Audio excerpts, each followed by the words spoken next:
Right.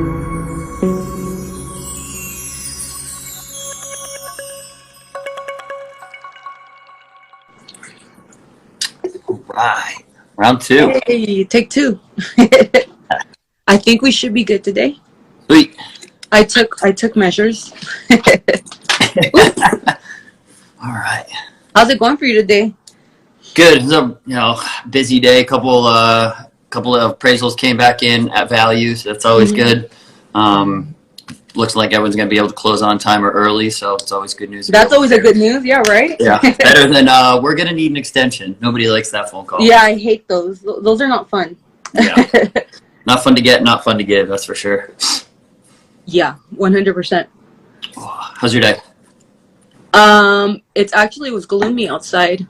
It kind of rained a little bit. I mean, it's that nasty, like, humid weather outside. Yeah. Yep. I mean, I guess it beats, like, dry heat, but, Yeah. Yeah, still not loving the weather. A few more weeks, I'm thinking. Let's hope.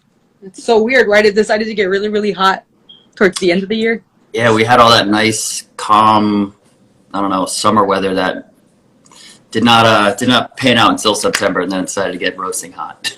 I know. And you're in Las Vegas too? Like, is it dry heat out there? Yeah, it's the same, but yeah, it's 108 is still 108. You're lying. Oh my god. So yeah, I mean, I don't know. I don't know if we want to do the introduction, since you can go ahead and do the introductions. I don't know if you want to pick up where we left off, or I say we hit the reset button. I know there's a few people that I talked to were like, we were even on, but it was just a little, glitchy. So yeah, they're like, bye. Take it from the top. Weird. Yeah.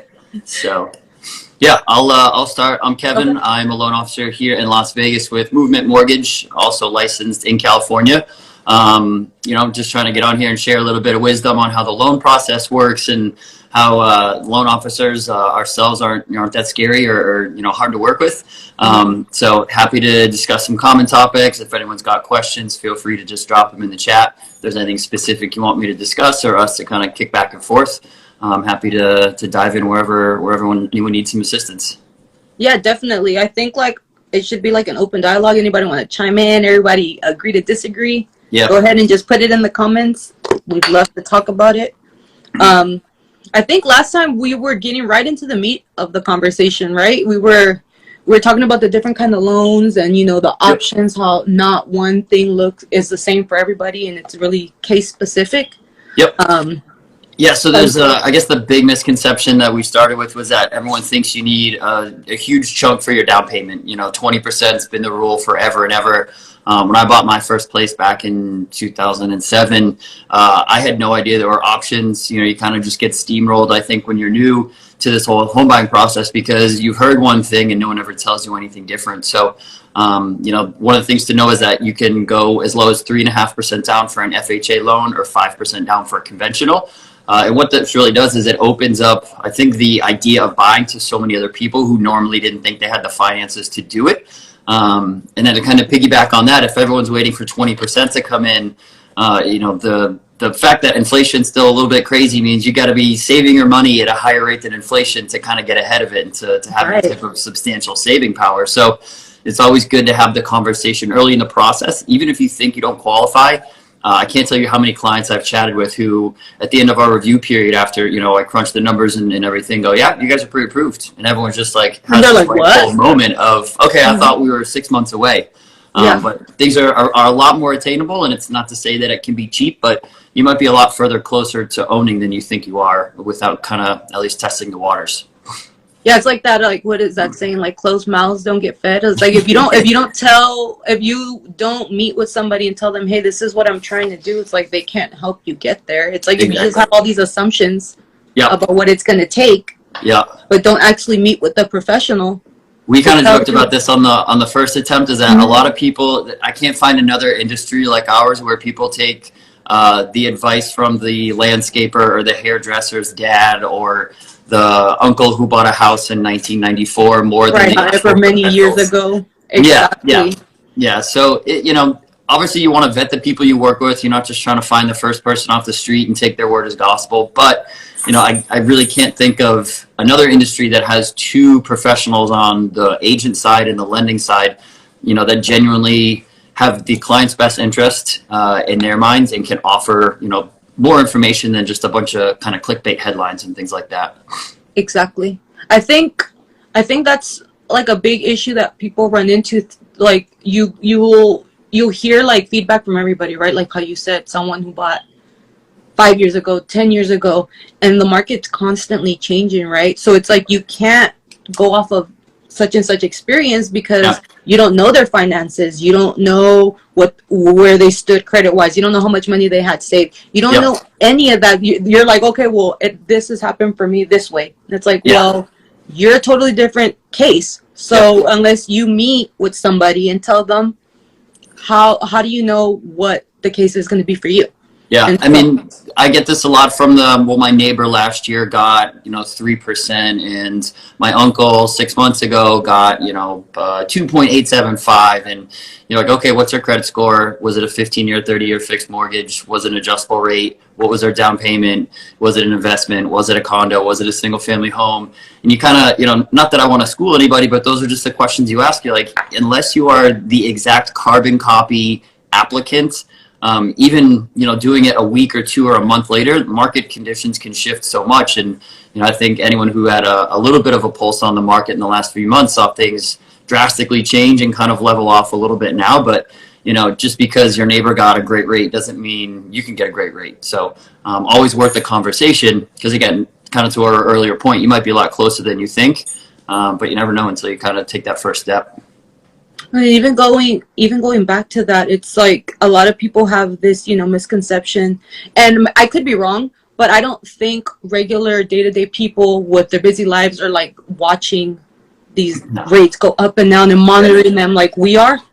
And then even more so to that point, it's throughout history, the interest rates have been higher than they are now, but you keep hearing, oh, they're high, but we're basing it off the low, which was back in our pandemic days. And then it logically makes sense that they would be low because people weren't buying. They're trying to incentivize people to go out and buy, but not everybody was in that position when that pandemic hit. So if you're comparing it to that, well, they're higher, but in the grand scheme of things, they've been higher. Yeah. So to that point, it's funny. I mean, I'm a couple years into the loan officer side of things. I was a real estate agent back in the late 2000s, early 2010s. So you talk about rates being 7, 8, 9% then, correcting after the crash to in the 4s, like that was the hallelujah time. And then there's LOs that have been in this business for 20, 30 years who are like, we were selling in the teens, like an 18, 19% mortgage. So, it's easy for us to look back on those two record-breaking years. I genuinely don't think without another global catastrophe, we'll be finding rates in the 2s anytime soon. But it's all something you've got to provide context to. And sort of to your point, the general citizen isn't tracking the bond market to see where rates are going on an hourly basis. They see a headline from MSNBC that said, rates are 3 points higher than they were last year. With no context, and it's not exactly their job to fill in on the educational details. They're there for clicks and to make sure people are kind of not scared, but scared headlines definitely make more money and get more clicks than happy ones. So there's a little bit of business behind what they do and the information they provide. So true, and that's definitely the case. And you do a really good job on your page of like pointing those out, because it's true. You'll read a headline, because they want you to click into it. And then, I don't know, some people like to skim. Some people don't even really understand what they're reading. And, like, it's context, like you said, because they're not giving you that. So unless you've been following it, you don't know. So you're reading something, and we said this in the past, it's fear-mongering. It's what it really is. Yeah, you wouldn't even know where to look for, kind of those nuggets of truth. And one of them was the Bank of America headline that came out that they're offering 0% down, 0 PMI, 0 cost mortgages for... Yo, this sounds great. Yeah, for Black and Hispanic borrowers only. And what they didn't do was a good job of explaining that this is neighborhood-based with income qualifications and then an entirely laundry list long of qualifications for each borrower. And, while there can be concerns for that loan product, what only a few outlets that I saw did was take a paragraph to explain who it's actually here for. And it is not simply Black and Hispanic borrowers, but there's more to it. And so again, if you wrote that, but it gets more clicks, right? No one would click it if they said everybody can get this loan. That's not interesting. Yeah. Everybody can get a loan now. yeah, exactly. Everyone can qualify if they check all the boxes. And so, exactly. This program has plenty of boxes to check, and we'll see what other lenders come out with in the next couple of months to mirror, because this is definitely a mimic type of business. And if you see an opportunity in the market as one of these lenders, you might take that chance or offer a similar product, or some people ignore it and just kind of stay in their own lane, but you never know. Bank of America doesn't really even have the greatest history, right, as far as mortgages go. So I mean, that's something to look at. Big banks don't have a great history, and I think even the not finance rabid fan will have heard of some of the Wells Fargo issues and signing clients up for credit cards that they never wanted, and signing them up for bank accounts they never wanted, for managers to hit sales quotas. And Bank of America has had its colorful past in terms of redlining and limiting minority neighborhoods from having access to loans. So there's a whole side of this program that people think is a nice PR stunt, which I won't totally disagree with. I'm not intimately involved in their history, but just knowing enough about where they come from and trying to right the ship a little bit never hurts to have some good PR on your side. And that's not to say, also I want to clarify, it's not to say that that program can't be beneficial for some. Yep. It's just, that's why it's so key to work with a professional, so that they can help you navigate through that. Because if you just go in it and then just take what they're saying, and there is a lot of paperwork to be signed when you buy a house. Yeah. Honestly, it's like, are you really reading? Are you really understanding what you're reading? Yeah. And are you asking those questions? Because I mean, they can paint it to you to be, an excellent choice. Yeah. When you're like 000. I joked around about this recently with my boss and kind of just talking about my early experience. Like I said, back in 2007, I bought a house. Wells Fargo was my lender. I got a HELOC with them 4 years later for an investment. And I don't think at any point anyone explained any of the costs or fees and the disclosures. And God only knows how much I paid to get a rate that they just told me I was getting. Mm-hmm. So there's a million questions you can ask. For anyone watching this who's never been through that process, or even if you have, ask about the cost of your loan, because that's literally the second page of the loan estimate. It starts in the top left corner, breaks down what any application fees, cost of the rate, processing, underwriting, origination, and it goes through line by line: services you can shop for, services you can't shop for, prepaid taxes, title, insurance, credits from the lender, credits from the seller. So it honestly puts it all on two pieces of paper, which do have a lot of numbers on it. But if somebody walks you through it, they're line items. They're supposed to be understood, individually, so that you're not going to the bottom of this stack of paperwork this big and then wondering after a month of signing documents why the hell you're paying what you're paying. What was this? What was this before? And a lot of people don't. I feel like they like this, like, well, is that a stupid question, or should I know this? And it's like, there is no stupid question when you're making a purchase of that magnitude.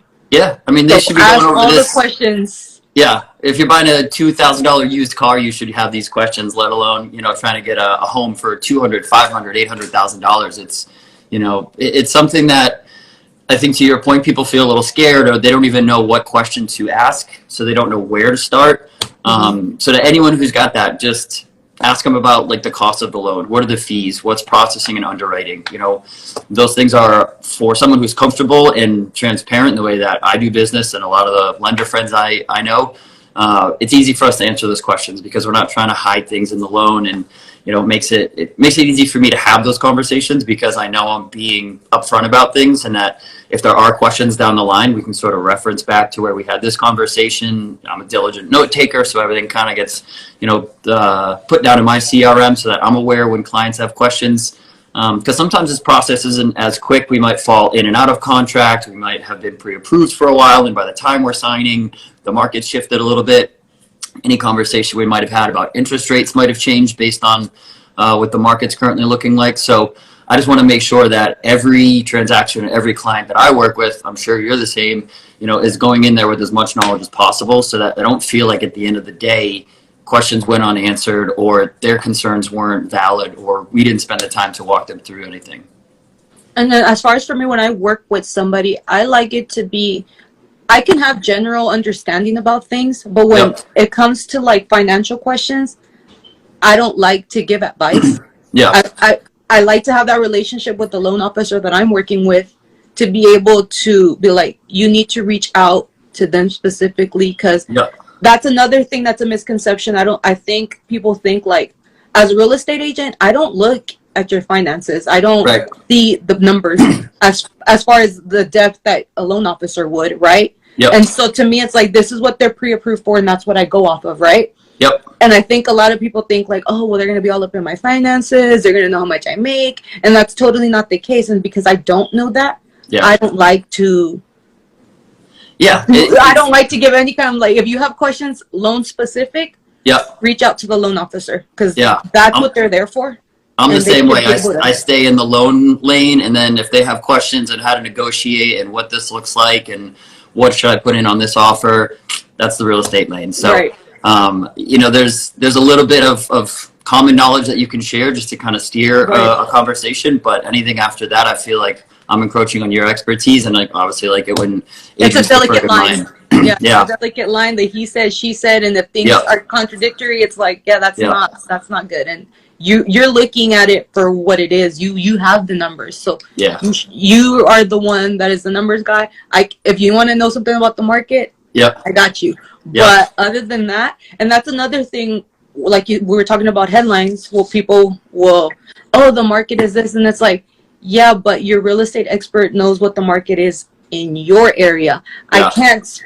Obviously, they're generalizing when they talk about it as a whole, the United States. It's like, but in your specific neighborhood, city, things might be different than what they are in all of the East Coast, or all of the Midwest. Exactly. So I mean, all those things, and it's like, I think sometimes people like, we get the rap on them because some real estate agents are all about the sale. Sorry if that offends anybody, but it is what it is. And sometimes people think like, oh, well, they're just trying to sell me, or they just want me to buy it at that higher price, or they're just telling me this because they just want the commission. And it's like, no, that's not the case. I'm giving you the facts. I'm giving you the numbers. And like I said, I can't never tell you what a house is worth. It's what it's worth to you. Do you like the house? How much are you willing to pay for it? This is what they're going for. This is the data. But I always let the numbers tell the story. Exactly. Real quick, Ralph, if you're still on, I'm glad you like the Brazil in the back. I saw that. Ralph and I are big in the plant nerd community here in Vegas. You're a plant dad? You're a plant dad? Man, it's been going on since before the pandemic, and that didn't help. So that kind of launched it off into an uncontrollable, side hustle. And Alberto, if you're still on, I'd love to talk after and see if I can help with the HELOCs. HELOCs are great. Time and a place for everything. I mean, I know there's people who love them, swear by them for everything, and there's the other angle, which is some people hate them because you think you should just do a cash out refi, but they definitely have time and a place. It's pros and cons for everything. It's just like I said, it's what works for you, and getting that understanding from the professional that you're working with and that you trust. Because at the end of the day, there's something out there for everybody. And it just, like we've said it time and time again, it just really depends on what your goals are and what you're trying to accomplish. Start that conversation. I think one thing people are hesitant about now is a cash out refi. Let's say they purchased 18 months ago and they got 3.25, or they refinanced into something and they got 3.25, and they have 60, 70, 80, $100,000 worth of equity.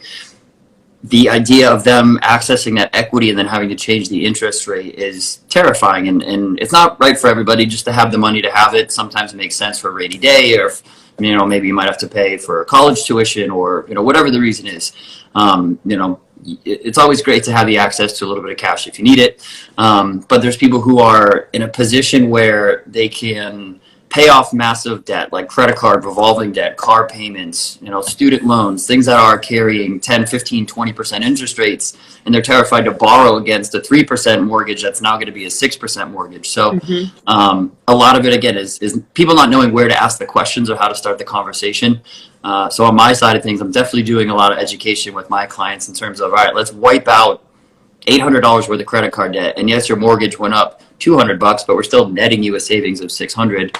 And you're, essentially adding all of this to a one single payment. Yeah, one single payment that has some tax deferred or tax benefits to it, versus trying to catch up every single month on your Chase card that's 21.99% interest.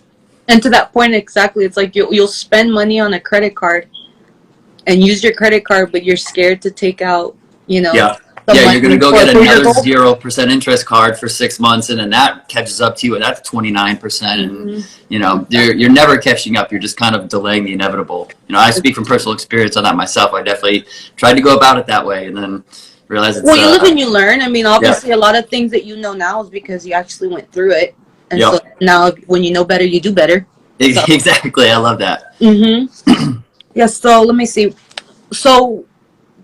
speaking off of that, so I know you deal with a lot of people, I'm sure, that are like, oh, my credit is not great. So how do you tackle that when people come to you and like, my credit isn't great?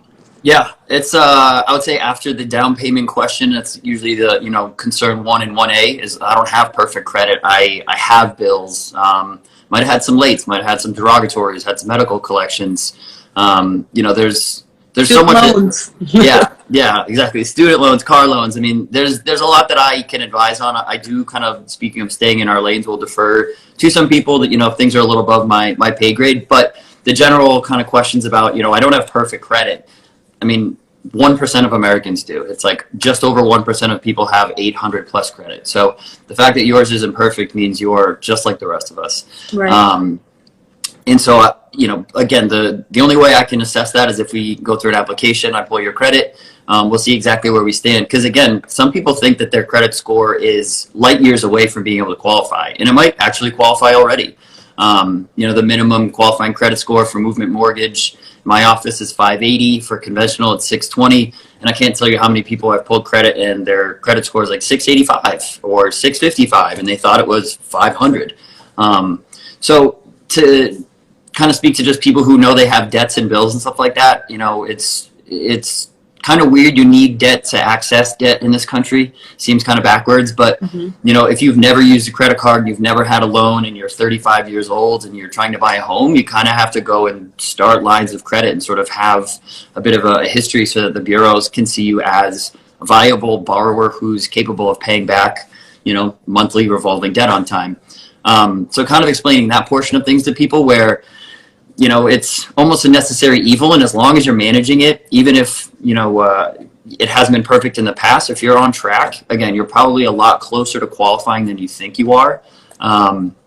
Because, again, if you don't know where to start, you're never going to start. So have those initial conversations, take that one step of applying with the lender that you trust. And here's the other thing, don't have to go with the very first person. Like if you and me chat and we don't hit it off and you don't trust me, go and find someone else that you vibe with. So, that's so true. Some people love my style. Some people are a little put off because I'm kind of casual. Nothing I can do about it. I'm just kind of genuine to my approach. Right. But that first step is, apply with someone that you trust. Let them pull your credit and see the whole story.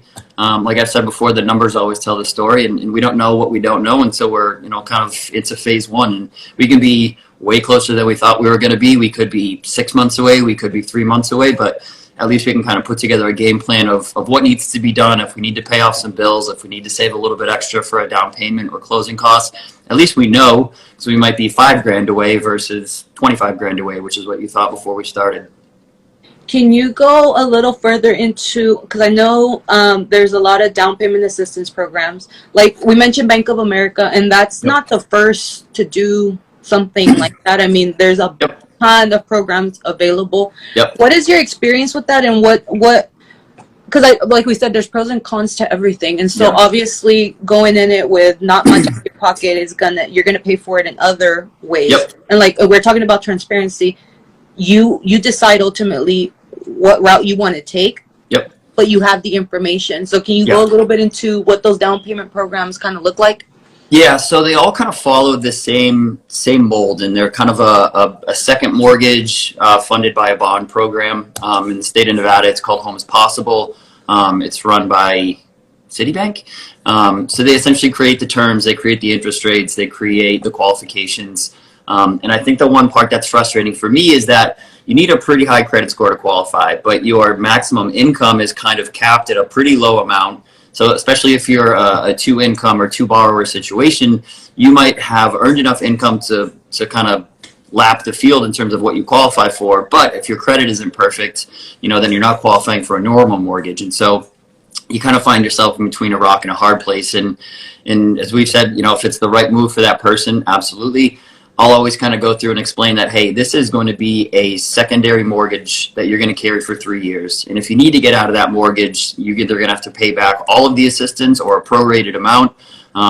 Before COVID really got bad and before the market got a little shaken up in the last 6-7 months, there were a number of options here where there was 2, 3, 5, 7% down payment assistance. There were, various programs for FHA and conventional, and a lot of that dried up starting at about February, March of this year. So, last time I checked a few weeks ago, it was basically a HEROES program for first responders, doctors, teachers, and then a very small level of assistance, either 2 and 4% for FHA clients. And if it really gets you across the finish line, great.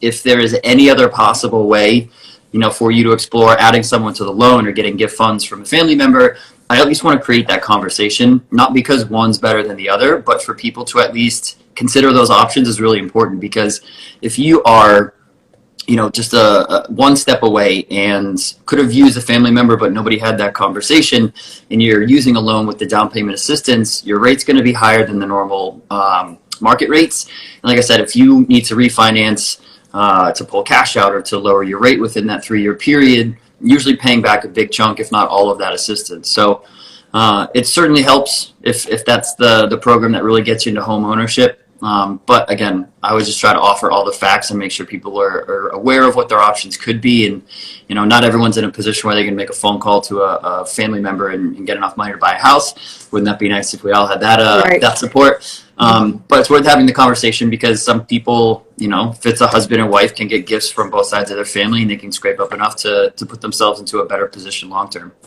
Exactly. Would you say that FHA is the most popular loan program? For the down payment assistance or just in general? Just in general. I think it certainly has the broadest qualification levels. So I think, per capita, it's going to be used more. Conventional still dominates in terms of offering some better terms. Mortgage insurance can come off naturally. You just have essentially a better opportunity from listing agents' perspective to get all those offers accepted.